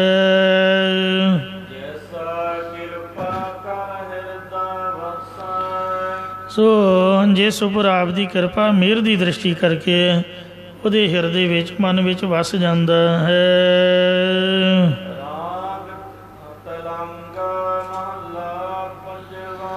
ਇਹ ਦੋ ਸ਼ਬਦ ਚੌਥੇ ਪਾਤਸ਼ਾਹ ਜੀ ਦੇ ਆਏ ਨੇ। ਅੱਗੇ ਹੁਣ ਪੰਜਵੇਂ ਪਾਤਸ਼ਾਹ ਸਤਿਗੁਰੂ ਅਰਜਨ ਦੇਵ ਮਹਾਰਾਜ ਜੀ ਤਲੰਗ ਰਾਗ ਦੇ ਵਿੱਚ ਇਹ ਬਾਣੀ ਉਚਾਰ ਰਹੇ ਨੇ। ਜਿਸ ਸਮੇਂ ਸ੍ਰੀ ਗੁਰੂ ਅਰਜਨ ਦੇਵ ਸਾਹਿਬ ਜੀ ਅੰਗੁਰਤਾ ਗੱਦੀ 'ਤੇ ਬਿਰਾਜਮਾਨ ਸਨ, ਉਸ ਵੇਲੇ ਦੂਰ ਦੁਰਾਡਿਓਂ ਸੰਗਤਾਂ ਚੱਲ ਕੇ ਦਰਸ਼ਨ ਕਰਨ ਲਈ ਆਉਂਦੀਆਂ। ਇੱਕ ਵਾਰੀ ਦੀ ਗੱਲ ਹੈ ਕਿ ਕਾਬਲ ਆਦਿਕ ਪੱਛਮ ਦੇ ਇਲਾਕੇ ਦੀ ਸੰਗਤ ਸਤਿਗੁਰਾਂ ਦੇ ਦਰਸ਼ਨ ਕਰਨ ਲਈ ਆ ਰਹੀ ਸੀ, ਤਾਂ ਰਸਤੇ ਵਿੱਚ ਅਟਕ ਦਰਿਆ 'ਤੇ ਇੱਕ ਆਲਮਨਾਮੇ ਮਲਾਹ ਲੈਂਦਾ ਸੀ, ਜੋ ਸਾਰੇ ਮਲਾਹਾਂ ਦਾ ਮੁਖੀ ਸੀ। ਇਹ ਰਾਤ ਸਮੇਂ ਮੁਸਾਫਰਾਂ ਨੂੰ ਲੁੱਟ ਲੈਂਦਾ ਸੀ। ਜਿਸ ਸਮੇਂ ਕਾਬਲ ਦੀ ਸੰਗਤ ਅਟਕ ਦਰਿਆ ਦੇ ਕਿਨਾਰੇ 'ਤੇ ਪਹੁੰਚੀ ਅਤੇ ਆਪਣੇ ਆਦਮੀਆਂ ਸਮੇਤ ਸੰਗਤ ਨੂੰ ਲੁੱਟਣ ਲੱਗਾ, ਤਦੋਂ ਇਹ ਸਾਰੇ ਆਲਮ ਮਲਾਹ ਅਤੇ ਹੋਰ ਉਹਦੇ ਬੰਦੇ ਅੰਨੇ ਹੋ ਗਏ। ਮੁੜ ਕੇ ਆਲਮ ਸੰਗਤਾਂ ਦੇ ਚਰਨੀ ਢਹਿ ਪਿਆ ਅਤੇ ਬੇਨਤੀ ਕੀਤੀ ਕਿ ਸਾਨੂੰ ਮੁਆਫ ਕਰ ਦੇਵੋ। ਤਦੋਂ ਸੰਗਤ ਨੇ ਕਿਹਾ ਕਿ ਬਖਸ਼ਣਹਾਰ ਤਾਂ ਸਤਿਗੁਰੂ ਜੀ ਹਨ, ਜਿਨ੍ਹਾਂ ਦੇ ਦਰਸ਼ਨਾਂ ਨੂੰ ਅਸੀਂ ਜਾ ਰਹੇ ਹਾਂ। ਜੇਕਰ ਤੂੰ ਇਹ ਲੁੱਟ ਖੋਹ ਅਤੇ ਚੋਰੀ ਦਾ ਕੰਮ ਛੱਡ ਕੇ ਗੁਰੂ ਦੀ ਸਿੱਖੀ ਧਾਰਨ ਕਰੇਂਗਾ, ਤਾਂ ਅਸੀਂ ਤੇਰੀ ਬੇਨਤੀ ਗੁਰਾਂ ਦੇ ਚਰਨਾਂ ਵਿੱਚ ਕਰਾਂਗੇ। ਇਹਨੇ ਦੋਵੇਂ ਹੱਥ ਜੋੜ ਕੇ ਪ੍ਰਣ ਕੀਤਾ ਕਿ ਮੈਂ ਅੱਗੇ ਤੋਂ ਲੁੱਟ ਖੋਹ ਅਤੇ ਚੋਰੀ ਨਹੀਂ ਕਰਾਂਗਾ ਅਤੇ ਗੁਰੂ ਦੀ ਸਿੱਖੀ ਧਾਰਨ ਕਰਾਂਗਾ। ਇਹ ਬੰਦੇ ਵੀ ਕਰਨਗੇ। ਫਿਰ ਸੰਗਤ ਨੇ ਰਲ ਕੇ ਗੁਰਾਂ ਦੇ ਚਰਨਾਂ 'ਚ ਬੇਨਤੀ ਕੀਤੀ, ਤਾਂ ਸਭ ਦੀਆਂ ਅੱਖਾਂ ਦੀ ਜੋਤ ਵਾਪਸ ਆ ਗਈ। ਫਿਰ ਸੰਗਤ ਨਾਲ ਰਲ ਕੇ ਸਤਿਗੁਰਾਂ ਦੇ ਦਰਸ਼ਨ ਕਰਨ ਲਈ ਇਹ ਆਲਮ ਮਲਾਹ ਸ੍ਰੀ ਅੰਮ੍ਰਿਤਸਰ ਸਾਹਿਬ ਵਿਖੇ ਪਹੁੰਚਿਆ। ਸਤਿਗੁਰਾਂ ਦੇ ਦਰਸ਼ਨ ਕਰਕੇ ਚਰਨ ਪਕੜ ਲਏ ਅਤੇ ਬੇਨਤੀ ਕਰਨ ਲੱਗਾ, ਜੀ ਸੰਗਤ ਦੇ ਚਰਨਾਂ ਪਿੱਛੇ ਮੈਨੂੰ ਵੀ ਪਾਪੀ ਨੂੰ ਬਖਸ਼ ਲਓ। ਮੈਂ ਬਹੁਤ ਵੱਡਾ ਗੁਨਾਹਗਾਰ, ਬੜਾ ਵੱਡਾ ਡਾਕੂ, ਚੋਰੀਆਂ ਬਦਮਾਸ਼ੀਆਂ ਕਰਨ ਵਾਲਾ ਹਾਂ, ਕਿਰਪਾ ਕਰੋ। ਤਾਂ ਗੁਰਦੁਆਰੇ ਦਾ ਨਿਯਮ ਹੈ ਕਿ ਜਿਹੜੇ ਤਾਂ ਨਾਮ ਜਪਣ ਵਾਲੇ ਨੇ, ਮਹਾਰਾਜ ਦੀ ਸੰਗਤ ਹੈ, ਉਹਦੀ ਅਰਦਾਸ ਤਾਂ ਭਾਵੇਂ ਸੁਣਨ ਜਾਂ ਨਾ ਸੁਣਨ ਡੇਲੀ ਵਾਲਿਆਂ, ਕਿਉਂਕਿ ਉਹ ਤਾਂ ਪਹਿਲਾਂ ਹੀ ਮਹਾਰਾਜ ਸੋਚਦੇ ਵੀ ਇਹ ਤਾਂ ਆਉਂਦੇ ਹੀ ਨੇ, ਚੰਗੇ ਹੀ ਨੇ। ਅਤੇ ਜਿਹੜਾ ਪਾਪੀ ਜਾਂ ਗੁਨਾਹਗਾਰ ਗੁਰਾਂ ਦੀ ਸ਼ਰਨ ਫੜੇ, ਪਹਿਲ ਦੇ ਆਧਾਰ 'ਤੇ ਉਹਦੀ ਅਰਦਾਸ ਪ੍ਰਵਾਨ ਕਰਦੇ ਨੇ। ਜਿਸ ਪਾਪੀ ਕੋ ਮਿਲੇ ਨਾ ਢੋਈ, ਸਰਨ ਆਵੈ ਤਾਂ ਨਿਰਮਲ ਹੋਈ। ਉਹਨੂੰ ਮਹਾਰਾਜ ਨਿਰਮਲ ਕਰ ਲੈਂਦੇ। ਇਹ ਗੁਰਾਂ ਦਾ ਸੁਭਾਅ ਹੈ। ਇਉਂ ਜਦ ਉਹਨੇ ਬੇਨਤੀ ਕੀਤੀ ਤਾਂ ਸਤਿਗੁਰੂ ਜੀ ਨੇ ਪਹਿਲੇ ਘਰ ਦੇ ਵਿੱਚ ਤਲੰਗ ਰਾਗ ਦੇ ਅੰਦਰ ਇਹ ਪਾਵਨ ਸ਼ਬਦ ਉਚਾਰ ਕੇ ਉਹਨੂੰ ਸ਼ੁਭ ਉਪਦੇਸ਼ ਬਖਸ਼ਿਆ। ਵਸਤੂ ਨਿਰਦੇਸ਼ ਮੰਗਲ ਕਰਦਿਆਂ ਪਹਿਲਾਂ ਪ੍ਰਭੂ ਨੂੰ ਯਾਦ ਕਰਦੇ ਨੇ ਕਿ ਇੱਕ ਅਦੁੱਤੀ ਬ੍ਰਹਮ। ਜਦ ਵੀ ਚੈਪਟਰ ਚੇਂਜ ਹੁੰਦਾ ਤਾਂ ਸਤਿਗੁਰੂ ਜੀ ਨਿਯਮ ਮੁਤਾਬਕ ਮੰਗਲ ਜ਼ਰੂਰ ਕਰਦੇ ਨੇ। ਇੱਥੋਂ ਪ੍ਰਕਰਨ ਪੰਜਵੇਂ ਪਾਤਸ਼ਾਹ ਜੀ ਪ੍ਰਾਰੰਭ ਕਰ ਰਹੇ ਨੇ, ਉਹਨਾਂ ਦੀ ਬਾਣੀ ਸ਼ੁਰੂ ਹੋ ਰਹੀ ਹੈ। ਇਸ ਲਈ ਬੀਜ ਮੰਤਰ ਉਚਾਰਨ ਕਰਕੇ ਮੰਗਲ ਕੀਤਾ ਹੈ ਕਿ ਅਦੁੱਤੀ ਪਰਮੇਸ਼ਰ ਉਹ ਅੰਕਾਰ ਸਰਬ ਦਾ ਪ੍ਰਕਾਸ਼ਕ ਜੋ ਸਤਿਗੁਰਾਂ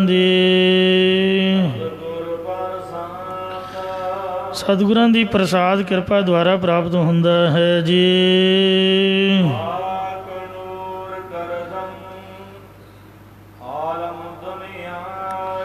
ਹੇ ਆਲਮ, ਇਹ ਸਾਰੀ ਦੁਨੀਆ, ਇਹ ਦੁਨੀਆ ਅਤੇ ਖਾਕ ਮਿੱਟੀ ਤੋਂ ਮਨੁੱਖ ਤੇ ਨੂਰ ਚਮਕ ਪ੍ਰਕਾਸ਼ ਵਾਲੇ ਦੇਵਤੇ ਫਰਿਸ਼ਤੇ ਆਦਿਕ ਉਸ ਖੁਦਾ ਨੇ ਹੀ ਪੈਦਾ ਕੀਤੇ ਹਨ।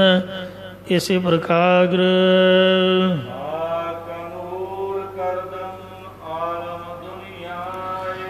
ਆਲਮ ਕੁੱਲ ਸੰਸਾਰ ਦੀ ਦੁਨੀਆ ਜਾਂ ਆਲਮ ਪਰਲੋਕ ਤੇ ਦੁਨੀਆ, ਇਸ ਲੋਕ ਨੂੰ ਨੂਰ ਪ੍ਰਕਾਸ਼ ਰੂਪ ਚੇਤਨ ਪ੍ਰਭੂ ਨੇ ਖਾਕ ਭਾਵ ਮਾਇਆ ਦੇ ਨਾਲ ਰਚਨਾ ਕਰਦਨ ਕੀਤਾ ਹੈ।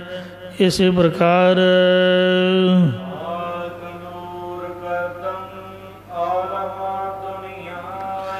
ਇਹ ਸਾਰੀ ਰਚਨਾ ਖਾਕ ਰੂਪੀ ਹੈ ਜਾਂ ਜੜ ਮਾਇਆ ਨਾਲ ਸਾਰੀ ਸ੍ਰਿਸ਼ਟੀ ਬਣਾਉਣਾ ਕੀਤੀ ਹੈ। ਅਤੇ ਪ੍ਰਕਾਸ਼ ਚੇਤਨ ਨੇ ਆਪ ਇਸ ਵਿੱਚ ਆਪ ਦਾ ਨੂਰ ਭਾਵ ਜਲਵਾ ਪਾਉਣਾ ਕੀਤਾ। ਜੋ ਚਿਹਰਾ ਦਗਦਗ ਕਰਦਾ ਹੈ, ਲਾਲ ਸੁਰਖ ਫੁੱਲ ਗੁਲਾਬ ਦੀ ਤਰ੍ਹਾਂ ਖਿੜਿਆ ਹੋਇਆ, ਇਹ ਮਹਾਰਾਜ ਵਾਹਿਗੁਰੂ ਦੀ ਜੋਤ ਚਮਕ ਰਹੀ ਹੈ ਉਂਝ ਮਿੱਟੀ ਹੈ, ਬੰਦੇ ਦੇ ਪੱਲੇ ਪੁੱਲੇ ਕੱਖ ਨਹੀਂ ਹੈ। ਅਤੇ ਮਹਾਰਾਜ ਦੀ ਜੋਤ ਵਿੱਚ ਵਸਦੀ ਹੋਣ ਕਰਕੇ ਇਹ ਚਮਕਾਰੇ ਮਾਰ ਰਿਹਾ ਹੈ। ਬਿਨਾਂ ਹੀ ਤੇਲ ਲਾਉਣ ਤੋਂ ਸਰੀਰ ਚਮਕ ਰਿਹਾ ਹੈ। ਇਹ ਜੋਤ ਹੈ। ਮਨੁੱਖਾਂ ਦੇ ਸਰੀਰਾਂ ਵਾਲੀ ਸ੍ਰਿਸ਼ਟੀ ਨੂੰ ਖਾਕ ਵਾਲੀ ਅਤੇ ਦੇਵਤਿਆਂ ਫਰਿਸ਼ਤਿਆਂ ਦੀ ਸ੍ਰਿਸ਼ਟੀ ਨੂੰ ਨੂਰੀ ਸ੍ਰਿਸ਼ਟੀ ਕਹਿੰਦੇ ਨੇ। ਹੇ ਆਲਮ, ਮਹਾਰਾਜ ਫਰਮਾਉਂਦੇ ਇਸੇ ਤਰ੍ਹਾਂ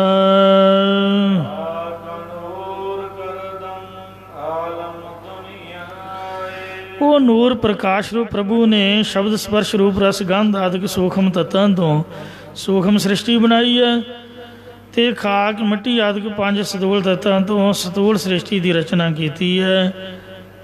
ਆਲਮ ਇਲਮ ਰੱਖਣ ਵਾਲੇ ਵਿਦਵਾਨ ਜਾਂ ਅਵਿਦਿਅਕ ਆਦਿ ਦੀ ਸ੍ਰਿਸ਼ਟੀ ਰਚੀ ਹੈ।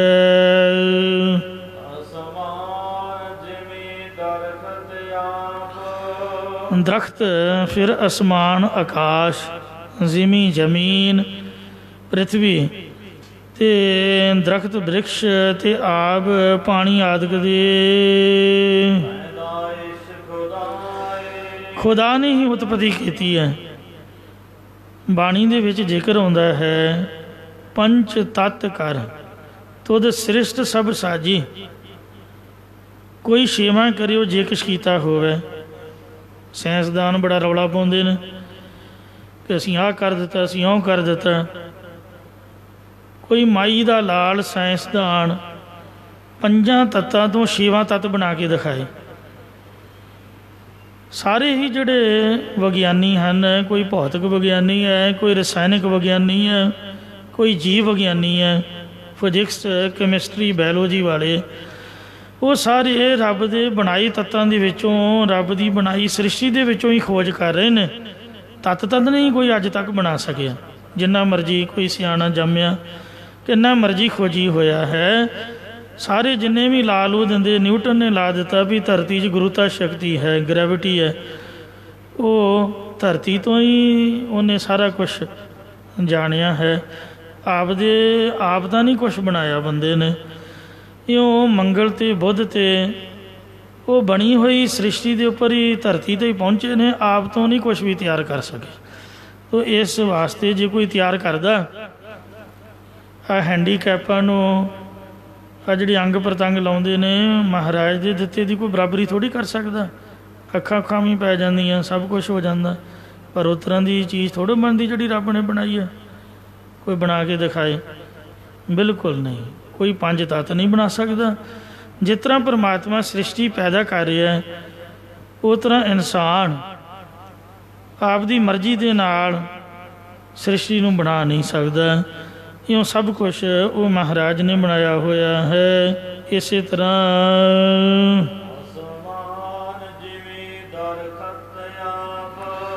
ਦਰਖਤ ਜੋ ਪਾਣੀ ਦੀ ਤਰ੍ਹਾਂ ਸ਼ਾਂਤ ਰੂਪ, ਜਿਵੇਂ ਪ੍ਰਿਥਵੀ ਦੀ ਤਰ੍ਹਾਂ ਭੂਮਾ ਰੂਪ ਬ੍ਰਹਮ, ਅਤੇ ਉਹ ਦਰਖਤ ਦੀ ਨਿਆਈ ਜਿਤਨੇ ਵੀ ਆਕਾਰ ਦਿਸਦੇ ਨੇ, ਉਹਨਾਂ ਵਿੱਚ ਆਕਾਸ਼ ਦੀ ਨਿਆਈ ਉਹ ਵਾਹਿਗੁਰੂ ਵਿਆਪਕ ਹੋ ਰਿਹਾ ਹੈ। ਦਰਖਤਾਂ ਦੇ ਵਿੱਚ ਵੀ ਕਹਿੰਦੇ ਜਾਨ ਹੈ। ਕੁਹਾੜਾ ਮਾਰੀ ਤੋਂ ਉਹਨਾਂ 'ਚੋਂ ਹਰਿਆ ਹਰਿਆ ਜਿਹਾ ਪਾਣੀ ਨਿਕਲਦਾ ਹੈ। ਅਤੇ ਸਾਇੰਸਦਾਨ ਉਹਨਾਂ ਨੇ ਖੋਜ ਕੀਤੀ ਹੈ ਕਿ ਇਹ ਵੀ ਸਾਹ ਵੀ ਲੈਂਦੇ ਹਨ। ਕਾਰਬਨ ਡਾਈਆਕਸਾਈਡ ਖਿੱਚਦੇ ਨੇ ਅਤੇ ਆਕਸੀਜਨ ਛੱਡਦੇ ਨੇ। ਇਸ ਲਈ ਜਿੱਥੇ ਬਹੁਤੇ ਦਰਖਤ ਹੋਣ ਉੱਥੇ ਸਾਹ ਸੌਖਾ ਆਉਂਦਾ ਹੈ। ਪਰ ਰਾਤ ਨੂੰ ਕਹਿੰਦੇ ਵੀ ਆਕਸੀਜਨ ਖਿੱਚਦੇ ਨੇ ਅਤੇ ਕਾਰਬਨ ਡਾਈਆਕਸਾਈਡ ਛੱਡਦੇ। ਸਾਇੰਸਦਾਨਾਂ ਨੇ ਮੰਨਿਆ ਹੋਇਆ। ਵੱਧਦੇ ਵੀ ਨੇ, ਫੁੱਲਦੇ ਵੀ ਨੇ, ਸਭ ਕੁਛ ਹੈ। ਪੱਥਰ ਵੀ ਜੂਣ, ਹਜ਼ਾਰਾਂ ਸਾਲ ਮਿੱਟੀ 'ਚ ਪੱਥਰ ਪਿਆ ਰਹੇ, ਉਹ ਵੱਧ ਜਾਂਦਾ ਹੈ। ਤੋ ਇੰਝ ਇਹ ਸਭ ਕੁਛ ਪ੍ਰਭੂ ਦੀ ਖੇਡ ਹੈ। ਜਿੰਨੇ ਆਕਾਰ ਦਿਸਦੇ ਨੇ ਉਹਨਾਂ ਦੇ ਵਿੱਚ ਆਕਾਸ਼ ਦੀ ਤਰ੍ਹਾਂ ਵਿਆਪਕ ਹੋ ਰਿਹਾ ਹੈ। ਇਸੇ ਪ੍ਰਕਾਰ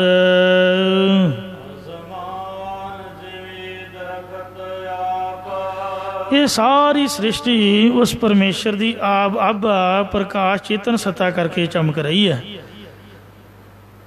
ਜੇ ਮਹਾਰਾਜ ਦੀ ਜੋਤ ਨਾ ਵਿੱਚ ਹੋਵੇ,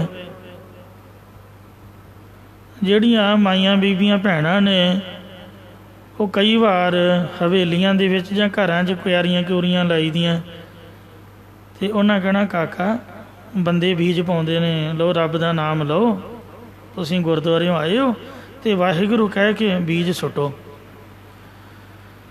ਤੋ ਫਸਲਵਾੜੀ ਦੇ ਵਿੱਚ ਵੀ ਜਦ ਬੀਜ ਪਾਉਣਾ ਅਤੇ ਮਹਾਰਾਜ ਨੂੰ ਮੱਥਾ ਟੇਕ ਕੇ ਅਰਦਾਸ ਕਰਕੇ ਵੀ ਸੱਚਿਆ ਪਾਤਸ਼ਾਹ ਬੀਜਿਆ ਹਰਿਆ ਕਰੀਂ। ਕਿਸੇ ਦੀ ਕੋਈ ਤਾਕਤ ਨਹੀਂ ਵੀ ਉਹ ਬੀਜ ਬੀਜੇ ਅਤੇ ਹਰਿਆ ਹੋ ਜਾਏ ਪਰਮਾਤਮਾ ਤੋਂ ਬਗੈਰ। ਅਤੇ ਇਸ ਲਈ ਮਹਾਰਾਜ ਨੂੰ ਯਾਦ ਕਰੀਦਾ। ਇਹ ਸਭਨਾਂ 'ਚ ਵਾਹਿਗੁਰੂ ਦੀ ਜੋਤ ਵਸ ਰਹੀ ਹੈ। ਜੋ ਵੀ ਕੁਝ ਹਰਿਆ ਭਰਿਆ ਦਿਖ ਰਿਹਾ ਹੈ, ਆ ਜਿੰਨੇ ਵੀ ਫਲ ਫਰੂਟ, ਫੁੱਲ ਫਲ, ਬਾਗ ਬਗੀਚਾ, ਅਤੇ ਆਹ ਮੱਝਾਂ ਗਾਵਾਂ, ਲਹਿਰਾਂ ਬਹਿਰਾਂ ਲੱਗੀਆਂ ਹੋਈਆਂ ਨੇ, ਉਹ ਸਭ ਵਾਹਿਗੁਰੂ ਦੀ ਦੇਣ ਹੈ। ਪੰਜਾਬ ਦੀ ਧਰਤੀ 'ਤੇ ਸਾਡੇ ਗੁਰੂਆਂ ਨੇ ਚਰਨ ਪਾਏ ਨੇ। ਮਾਲਵੇ ਜਿਹਨੂੰ ਜੰਗਲ ਕਹਿੰਦੇ ਸੀ, ਅਤੇ ਵੇਖੋ ਅੱਜ ਕਿੰਨੀ ਚੜ੍ਹਦੀ ਕਲਾ। ਕੋਈ ਵੀ ਸਿੰਘ ਸਾਹਿਬ ਹੈ ਮਾਲਵੇ ਦਾ, ਕੋਈ ਵੀ ਮੰਤਰੀ ਹੈ ਮਾਲਵੇ ਦਾ, ਕਿੰਨੀ ਜੈ ਜੈਕਾਰ ਬੋਲ ਵਾਲੇ ਗੁਰੂ ਗੋਬਿੰਦ ਸਿੰਘ ਦਾ ਵਰ ਹੈ। ਡੱਲਿਆ ਉਹ ਵੇਖ ਫਸਲ ਉਗੀ ਹੋਈ ਹੈ। ਕਹਿੰਦਾ ਨਹੀਂ ਮਹਾਰਾਜ ਇੱਥੇ ਫਸਲ ਕਿੱਥੋਂ? ਕਹਿੰਦੇ ਉਹ ਗੰਨੇ ਨੇ। ਮਹਾਰਾਜ ਉਹ ਤਾਂ ਦੱਬ ਅਤੇ ਕਾਈ ਦੇ ਬੂਟੇ, ਤੁਹਾਨੂੰ ਭੁਲੇਖਾ ਪੈ ਰਿਹਾ। ਡੱਲਿਆ ਉਹ ਵੇਖ ਨਦੀਆਂ ਵਗ ਰਹੀਆਂ ਨੇ। ਮਹਾਰਾਜ ਇੱਥੇ ਤਾਂ ਪਾਣੀ ਦੀ ਘੁੱਟ ਨਹੀਂ ਮਿਲਦੀ, ਮੀਂਹਾਂ ਦਾ ਪਾਣੀ ਡਿੱਗੀਆਂ 'ਚ ਇਕੱਠਾ ਕਰਦੇ, ਪਾਣੀ ਕਿੱਥੋਂ? ਮਹਾਰਾਜ ਕਹਿੰਦੇ ਡੱਲਿਆ ਜੇ ਤੂੰ ਹਾਂ 'ਚ ਹਾਂ ਮਿਲਾ ਦਿੰਦਾ ਅਤੇ ਤੂੰ ਵੀ ਅੱਖਾਂ ਨਾਲ ਵੇਖ ਲੈਂਦਾ, ਅੱਜ ਹੀ ਸਭ ਕੁਝ ਅਸੀਂ ਬਣਾ ਦੇਣਾ ਸੀ, ਪਰ ਤੂੰ ਸਾਡੀ ਹਾਂ 'ਚ ਹਾਂ ਨਹੀਂ ਮਿਲਾਈ, ਨਾ ਕਰ ਦਿੱਤੀ ਹੈ। ਕਈਆਂ ਦਾ ਕੰਮ ਹੀ ਹੁੰਦਾ ਨੰਨਾ ਪਾਉਣਾ। ਪੰਜਾਬੀ ਦੀ ਕਹਾਵਤ ਮੁਹਾਵਰਾ ਹੈ। ਗੱਲ ਮੰਨਣੀ ਹੋਈ ਨਹੀਂ ਭਾਵੇਂ ਚੰਗੀ ਹੋਵੇ। ਇਹਨੂੰ ਕਹਿੰਦੇ ਰਾਜਨੀਤੀ। ਭਾਵੇਂ ਚੰਗੀ ਹੋਵੇ ਉਹਨੂੰ ਮੰਨਣਾ ਨਹੀਂ ਹੈ, ਨਾ ਕਰ ਦੇਣੀ ਉਸੇ ਵਕਤ। ਸੋ ਗੁਰੂ ਦੀ ਗੱਲ ਦੇ ਵਿੱਚ ਹਾਂ 'ਚ ਹਾਂ ਮਿਲਾਉਣ ਤੋਂ ਚੜ੍ਹਦੀ ਕਲਾ ਹੁੰਦੀ। ਪਾਤਸ਼ਾਹ ਕਹਿੰਦੇ ਹੋਵੇਗਾ ਸਭ ਕੁਛ ਪਰ ਤੂੰ ਨਹੀਂ ਵੇਖੇਂਗਾ। ਤੋ ਇੰਝ ਇਹ ਵਾਹਿਗੁਰੂ ਦੀ ਹੀ ਸਾਰੀ ਜੋਤ, ਉਹਦਾ ਪ੍ਰਕਾਸ਼, ਪੰਜਾਬ ਦੀ ਖੁਸ਼ਹਾਲੀ ਦਾ ਰਾਜ, ਇਹ ਧੁਰ ਕੀ ਬਾਣੀ ਹੈ ਵੀ ਮਹਾਰਾਜ ਦੀ ਬਾਣੀ ਦਾ ਕਿੰਨਾ ਪ੍ਰਵਾਹ ਚੱਲ ਰਿਹਾ, ਕਿੰਨਾ ਦਾਨ ਪੁੰਨ ਹੋ ਰਿਹਾ। ਇੱਕ ਟੱਬਰ ਦੀ ਪਰਵਿਸ਼ ਕਰਨੀ ਔਖੀ, ਪਰ ਇੱਥੇ ਵੇਖੋ ਹਜ਼ਾਰਾਂ ਦੀ ਗਿਣਤੀ ਦੇ ਵਿੱਚ ਸੋ ਸੰਗਤਾਂ ਬਰੋਸ ਆਉਂਦੀਆਂ ਨੇ। ਆਤਮਾ ਦੀ ਖੁਰਾਕ ਅਤੇ ਰੂਹ ਦੀ ਅਤੇ ਸਰੀਰ ਦੀ ਖੁਰਾਕ, ਗੁਰੂ ਕੇ ਲੰਗਰ, ਲੀੜਾ ਕੱਪੜਾ ਬਸਤਰ, ਕਿਸੇ ਚੀਜ਼ ਦੀ ਕੋਈ ਘਾਟ ਨਹੀਂ। ਕਿੰਨਾ ਦਾਨ ਪੁੰਨ ਚੜ੍ਹਦੀ ਕਲਾ। ਇਸੇ ਕਰਕੇ इत्थे खुशहाली है।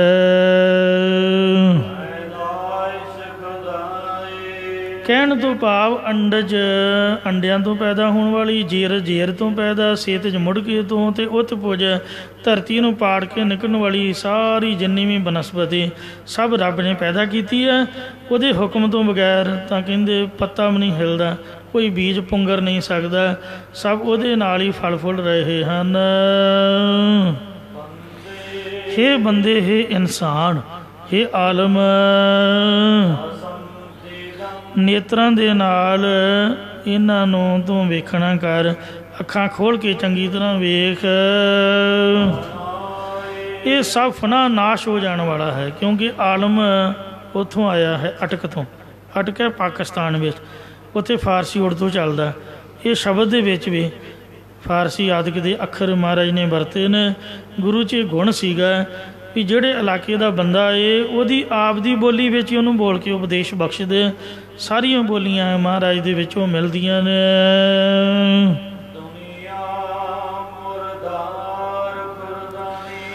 ਇਹ ਸਭ ਦੁਨੀਆ, ਸਭ ਸੰਸਾਰੀ ਜੀਵ ਝੂਠ ਬੋਲਣ ਰੂਪ ਮੁਰਦਾ ਖਾਂਦੇ ਨੇ, ਨਖਿੱਧ ਚੀਜ਼ ਖਾ ਰਹੇ ਨੇ।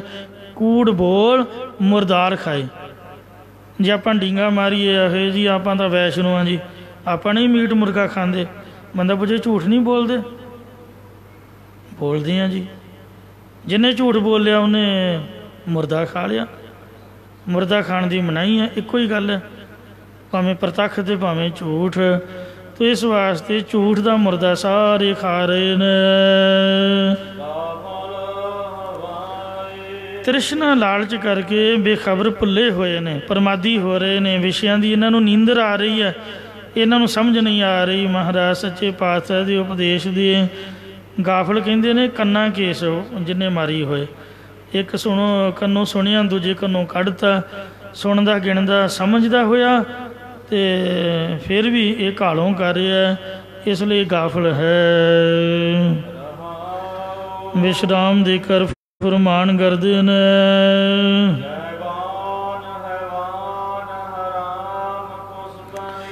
ਸ੍ਰਿਸ਼ਟੀ ਦੇ ਜੀਵ ਗੁਪਤ ਰਹਿਣ ਵਾਲੇ ਭੂਤ ਨੇ।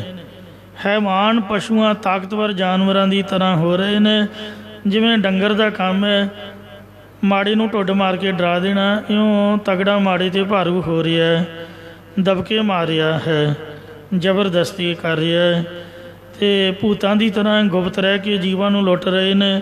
ਅੰਦਰੋਂ ਅੰਦਰ ਨਿੰਦਿਆ ਚੁਗਲੀ ਕਰਕੇ ਕੰਮ ਵਿਗਾੜ ਦਿੰਦੇ ਨੇ ਅਤੇ ਹਰਾਮ ਗੁਨਾਹ ਕਰਦੇ ਨਖਿੱਧ ਵਸਤੂਆਂ ਨੂੰ ਖੋਹ ਕੇ ਖਾ ਰਹੇ ਨੇ, ਬੇਪਤੀ ਕਰ ਰਹੇ, ਜ਼ਬਰਦਸਤੀ ਕਰ ਰਹੇ ਨੇ। ਅਤੇ ਕੁਸ਼ਤਨੀ ਇਸ ਤਰ੍ਹਾਂ ਇਹ ਖੋਹ ਕੇ ਜੀਵਾਂ ਨੂੰ ਮਾਰ ਰਹੇ ਨੇ। ਪ੍ਰਤੱਖ ਵੀ ਅੰਦਰ ਖਾਤੇ ਜੀਵਨ ਵੀ ਖਤਮ ਕਰ ਰਹੇ ਨੇ। ਝੂਠ ਬੋਲਣ ਰੂਪ ਮਰੇ ਹੋਏ ਜੀਵਾਂ ਦੇ ਮਾਸ ਨੂੰ ਖਾਣ ਵਾਲੇ ਹੋ ਰਹੇ ਹਨ। ਹਰੇਕ ਦੁਕਾਨ 'ਤੇ ਹਰੇਕ ਘਰ ਦੇ ਵਿੱਚ ਇਹ ਸਮਝ ਲਓ ਵੀ ਮਾਸ ਰਿੱਝ ਰਿਹਾ ਅਤੇ ਸਾਰੇ ਖਾ ਰਹੇ ਨੇ। ਕੋਈ ਸੱਚ ਨਹੀਂ ਬੋਲਦਾ, ਬੇਵਜ੍ਹਾ ਹੀ ਝੂਠ ਬੋਲਦੇ ਨੇ।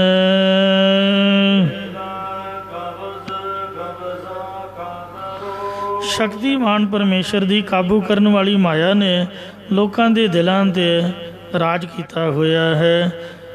ਦਿਲ ਦੇ ਉੱਪਰ ਤਾਂ ਬਾਣੀ ਦਾ ਰਾਜ ਹੋਣਾ ਚਾਹੀਦਾ ਸੀ, ਪਰ ਗੋਲਕ ਦਾ ਰਾਜ ਹੋਇਆ ਪਿਆ ਹੈ। ਧਿਆਨ ਗੋਲਕ 'ਚ, ਪੈਸੇ ਵਿੱਚ ਹੈ, ਮਾਇਆ ਵਿੱਚ। ਰੱਬ ਵੱਲ ਕਿੱਥੇ ਧਿਆਨ ਹੈ? ਪਰਮੇਸ਼ਰ ਵੱਲੋਂ ਹਟਾ ਕੇ ਮਾਇਆ ਨੇ ਆਪ ਦਾ ਕਬਜ਼ਾ ਸਾਡੇ ਮਨਾਂ 'ਤੇ ਜਮਾਇਆ ਹੋਇਆ ਹੈ, ਜਿਸ ਕਰਕੇ ਜੀਵਾਂ ਨੂੰ ਨਰਕਾਂ 'ਚ ਬਹਿ ਕੇ ਸਜ਼ਾ ਭੋਗਣੀ ਪੈਂਦੀ ਹੈ।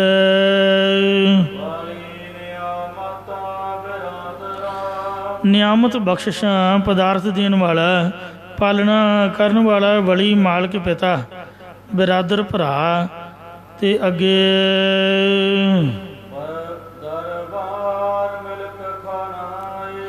ਦਰਬਾਰ ਕਚਹਿਰੀਆਂ, ਮਿਲਕ ਜਾਗੀਰਦਾਰਾਂ, ਖਾਨਾਏ ਘਰ ਜਾਂ ਇਸਤਰੀਆਂ ਆਦਿਕ ਜੋ ਵੀ ਹਨ।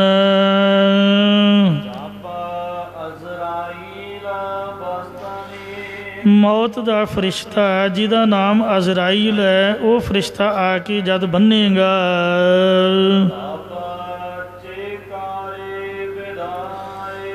तदों ये परिवार वाले संबंधी पदार्थ आदि तेरे की काम आउणगे गुरमुखा। चेद अर्थ है कि ये सानू विदाई दसना कर, या तेरी बुड़बड़ाहट किस काम है, पाप किसे काम नहीं आवेगी।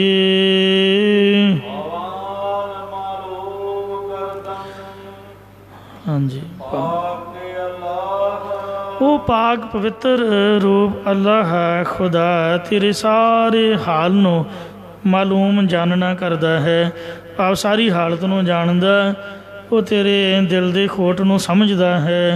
ये बचन सुन के मला आलम मुसलमान ने उन्हें किया कि महाराज फिर छुटकारा किवें होवे, कृपा करो जी।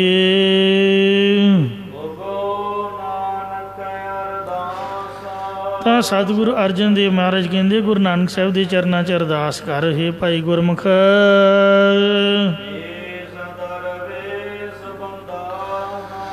हे आलम, जो खुदा दे दरवेश फकीर बंदा लोग हैं, या जो फकीर लोग ज्ञान रूप द्वारे ते विच प्रवेश होए ने, उन्हां दे अगे अरदास बेनती करया कर। संतां दी संगत कर, अंतरजामी पुरख विदाते सरदा मन की पूरे, नानक दास यह सुख मंगै मोको कर संतन की तोरे। संतां नूं लुट्टी दा नहीं, मारी दा नहीं है, ये मांस खाण दी तरह है। उन्हां दे अगे अरदास करो, बेनती करो। नहीं कुछ देण जोगे मिठा तां बोलो। ये उपदेश सुन के भाई आलम सतगुरां दा सिख बन गया सीगा। उन्हें लोकां नूं लुੱਟਣਾ कुੱਟਣਾ ते चोरियां करनियां छड्ड दित्तियां सन। पता नहीं सानू कदों महाराज समझ देगा। आओ गुरां दे चरनां च अरदास करिए, भुल चुक माफ़ करो, अगे तो समत बख्शो जी।